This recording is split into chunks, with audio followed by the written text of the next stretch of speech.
We start tonight with a significant loss, both in the world of automotives and sports. The patriarch of the Ford Motor Company's founding family and the owner of Michigan's fabled pro football franchise, the Detroit Lions, has died at the age of 88. We have team coverage on this story tonight. We are looking at what this means for the future of the Detroit Lions. Larry Figurski is here to talk about that. And Casey Jones is in the Motor City with a look at the reaction as news of Ford's death spreads. Casey starts us off tonight in Detroit. It's quiet here at Ford Field in Detroit. No makeshift memorials, no flowers, no fans. It's a lot like William Clay Ford, a quiet, humble, generous owner who never sought the limelight. The only sign of his passing here at the stadium he built, the flag, flying at half staff. That's tough news to take. Yeah, actually speechless. Didn't know anything about it till you brought it up. You guys broke that news to us, and it's very unfortunate. Like the iron fist that symbolizes Detroit, Ford embodied what it meant to be a part of the Motor City. 40 hours a week, buy a house, car, raise your kids, send them to college, that kind of thing. Hard work, just gotta put the hard work in, and he's done it. And plus. You know, that's the guy. He is just a plus kind of a guy.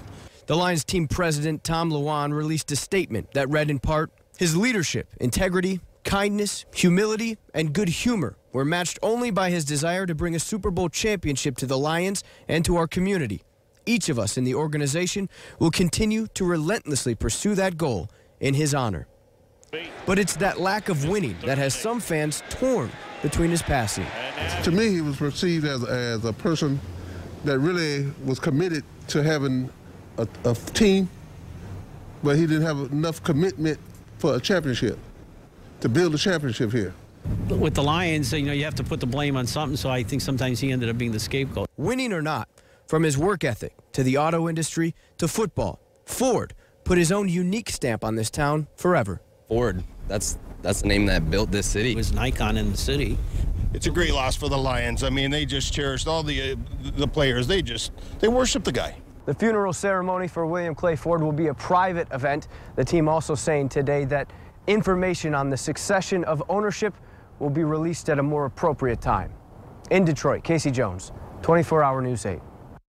All right, Casey, thank you. Larry Figurski is here now with us to take a look at what's next. And we heard it from the fans there, and we were talking about this sort of a mixed bag of reaction to this. Some folks hoping, is this a new day for the Lions? Yeah, I think a lot of people, and you hate to say that in this kind of circumstance, Liam, but I think that's what they think because there's been thousands of players and dozens and maybe hundreds of coaches, owner over those 50 years, and they have really struggled. He's a guy that people really love to work for. Anybody who played for him loved to work for him because he was so loyal to his people, but just didn't seem to have a recipe to be successful on the field. Right, as you put it, loyal to a fault at times. That is a term that has gone with him quite frequently, yes. Because there were people the fans thought needed to go, but he kept them on board. Yeah, Matt Millen was a great example. 5 years, really struggled. Worst run in NFL history over an 8-year span. They gave him another 5-year, $50 million contract. So there was some frustrations with how he went about building his team, but nobody ever argued with how much he cared about it and what he tried to do with it.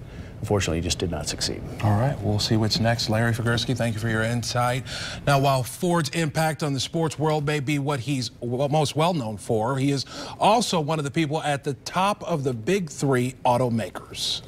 He was the last surviving grandson of the man etched forever in our country's history, Henry Ford, known for many famous lines, one of them, "Too many men are afraid to be fools." It is the story of the quintessential family business. William Ford never held the top post at Ford Motor Company, but he was on the company's board before he graduated Yale University. Later, he was the head of the design committee and oversaw putting together Ford vehicles that would make up the brand in its early years, like the Continental Mark II. Well, the customer is the one who decides when the future gets here. Ford would go on to become chairman of the board's executive committee and finance committee chairman until he retired in 1989. He stayed on the board, though, until 2005. I just thought that I'd be happier stepping down. And his work, well, you can still see that. While a lot has changed since the Mark II, if you look closely at the Lincoln Continental we know today, you can still see William Ford's fingerprint, his passion, and his work. When you stop like now and reflect back on it, you realize really what a good time you've had and the things that you've seen that, have been fun. Right. And it's fun to look back on them. The soundbite to end life on the fourth generation of Fords is now at the helm.